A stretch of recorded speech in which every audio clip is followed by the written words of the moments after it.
Kalau ini prinsip-prinsipnya. Jadi kecerdasan spiritual itu sedikitnya punya 12 prinsip. Kalau tadi kan akarnya. Kalau ini jalannya itu melalui 12 rute ini. Yang pertama, kecerdasan spiritual itu memerlukan kerendahan diri. Kesadaran diri. Kerendahan hati nanti. Jadi kesadaran diri itu ya sama seperti di emosi kemarinnya. Ayo dipahami. Jadi sadar itu tidak sekedar tidak tidur. Kalau di spiritual sadar itu berarti kita hidup ini punya makna, punya nilai. Banyak orang yang rutinitas, hidupnya rasanya kayak robot, tidak bisa menjawab makna. Ya menjawab makna itu di situ bertanya mengapa. Mengapa sih harus ngaji? Mengapa sih harus seminggu sekali? Mengapa kok namanya ngaji filsafat? Mengapa kok? Nah itu pertanyaan-pertanyaan ini kan menggelisahkan. Tapi kalau kita bisa menjawab, disitulah kita sebenarnya hidup dengan bermakna. Tidak sekedar menjalani rutinitas hidup. Jadi yang pertama itu kesadaran diri. Yang kedua spontanitas. Ini menarik ya. Spontanitas itu maksudnya apa sih? Kita itu jadi orang baik, jadi orang yang peduli, jadi orang yang religius, spiritual itu keluarnya otomatis. Kenapa keluarnya otomatis? Karena sudah kita biasakan begitu. Tidak pakai dipikir dulu. Wah ini saya sedekah apa enggak ya? Kalau sedekah uangku sekian, nanti tinggal sekian. Padahal itu panjang. Kalau dipikir panjang, enggak otomatis keluar. Itu sebenarnya belum mendarah daging, belum mengakar. Kalau sudah karakter dermawan itu mendarah daging, begitu ada dorongan untuk sedekah, sedekah saja. Itu namanya spontan.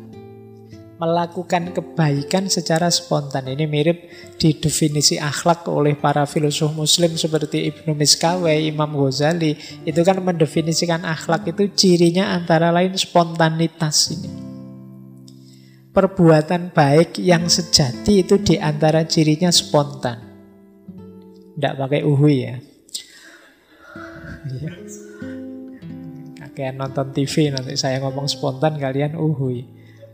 Jadi otomatis keluar. Tidak pakai dipikir lagi. Min ghairi fikrin waruwiyatin kalau bahasanya Imam Ghazali. Tanpa dipikir, tanpa dipertimbangkan.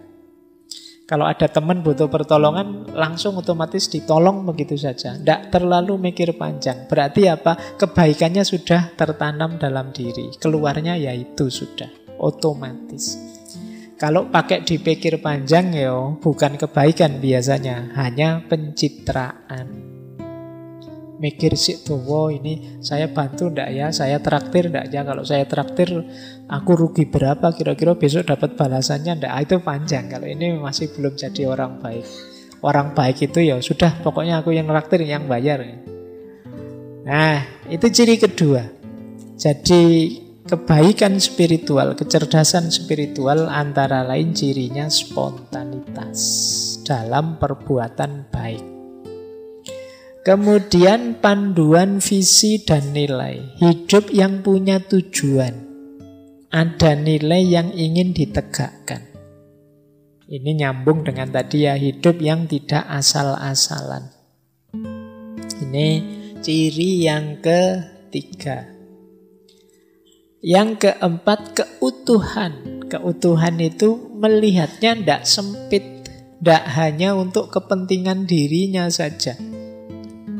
Jadi menjalankan segala sesuatu, memutuskan segala sesuatu dengan mempertimbangkan yo aku, yo yang lain, ya semesta termasuk ketuhanan. Jadi tidak hanya ingin senangnya sendiri. Jadi membaca sesuatu itu utuh, tidak egois. Kemudian kasih sayang. Kalau ini tidak perlu saya jelaskan, teman-teman sudah hafal. Hidup yang penuh kasih dan sayang. Kemudian kuat berbeda. Jadi mampu merayakan keragaman. Karena mampu membaca secara luas dan utuh, biasanya terus bisa merayakan keragaman. Merayakan itu menikmati keragaman. Selama ini banyak di antara kita yang gelisah, tidak tenang hidupnya karena ada yang beda dengan kita. Saya agamanya A, dia agamanya B. Wah, tidak tenang aku. Sulit menyikapi perbedaan. Saya tipenya ini, dia tipenya itu. Saya alirannya ini, dia alirannya itu. Mbok kalau bisa orang itu alirannya sama kayak saya semua. Yang lain ikutlah saya semua. Kalau tidak ikut aku gelisah. Ini namanya tidak bisa menikmati keragaman.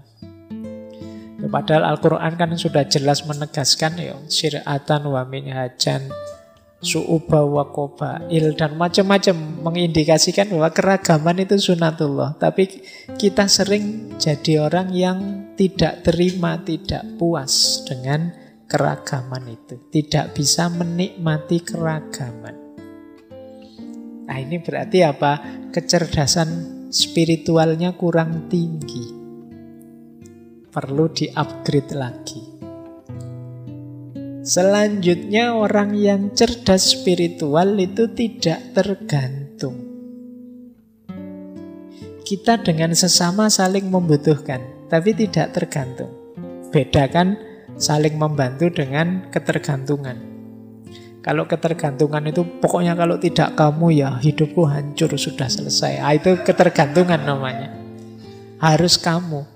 Kalau ndak kopi merek ini atau kalau ndak rokok merek itu ndak pokoknya. Nah, itu namanya ketergantungan. Jadi ketergantungan itu nanti diantara indikasi orang tidak bisa menikmati keragaman. Ya, kalau dalam Islam kan satu-satunya yang ditolerir itu ketergantungan kepada Allah. Allahus Somad. Satu-satunya tempat bergantung itu Allah. Kalau pada yang selain Allah jangan tergantung. Nanti kamu kecewa. Jadi ketergantungan menunjukkan kecerdasan spiritual kita kurang tinggi. Nah, selanjutnya rendah hati. Bukan rendah diri ya, ada beda. Kalau yang awal itu sadar diri. Kalau yang ini rendah hati. Kalau rendah diri kan minder, tidak bersyukur.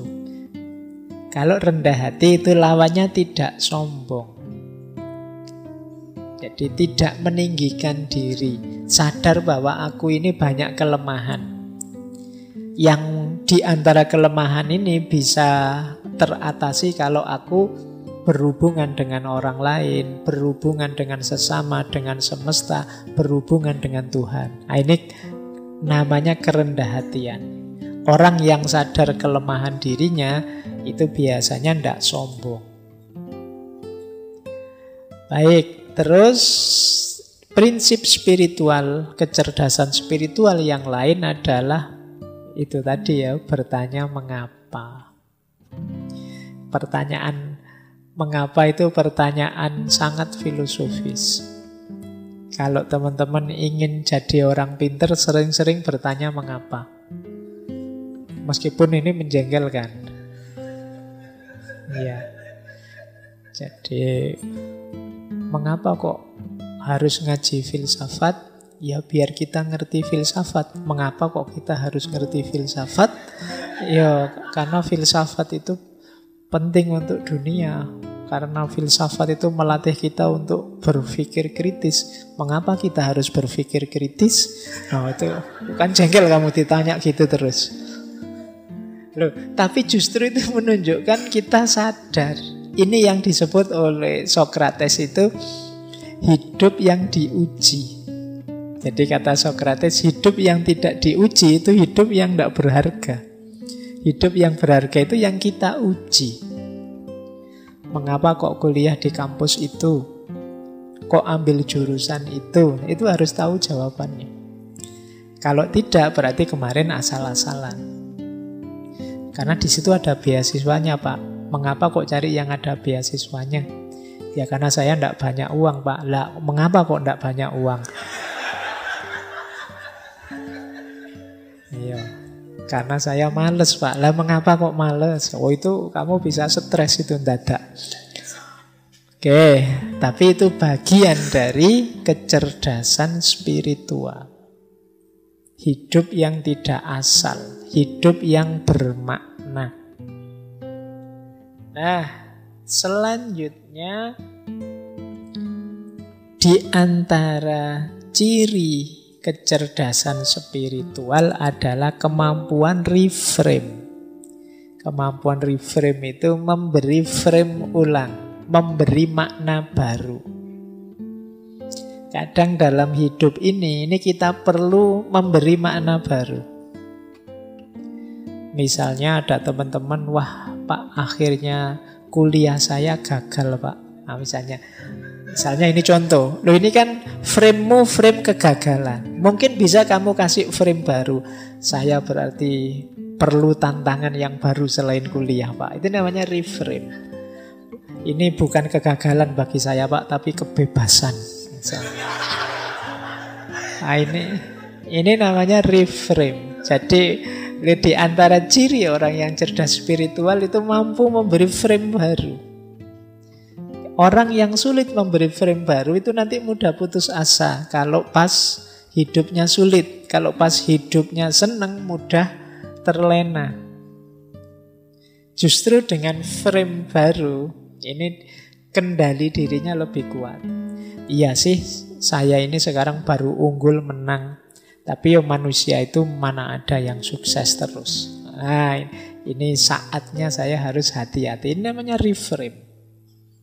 Kemampuan reframe ini penting dalam hidup kita. Biar kita tidak putus asa dan juga tidak lupa diri. Kemudian sikap positif menghadapi masalah itu juga ciri-ciri orang cerdas spiritual.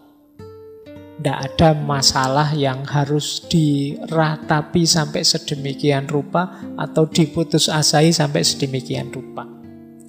Masalah itu jembatan kita untuk berkembang. Kalau tidak ada masalah, ya kapan kita bisa berkembang? Kalau kita di zona nyaman saja, kapan kita bisa jadi lebih baik?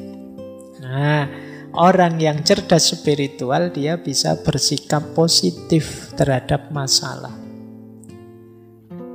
Yang terakhir, prinsip kecerdasan spiritual itu adalah dorongan untuk berkarya, berkontribusi.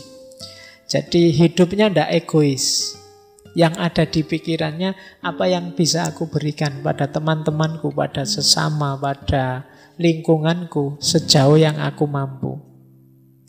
Jadi orang yang cerdas spiritual itu kreatif.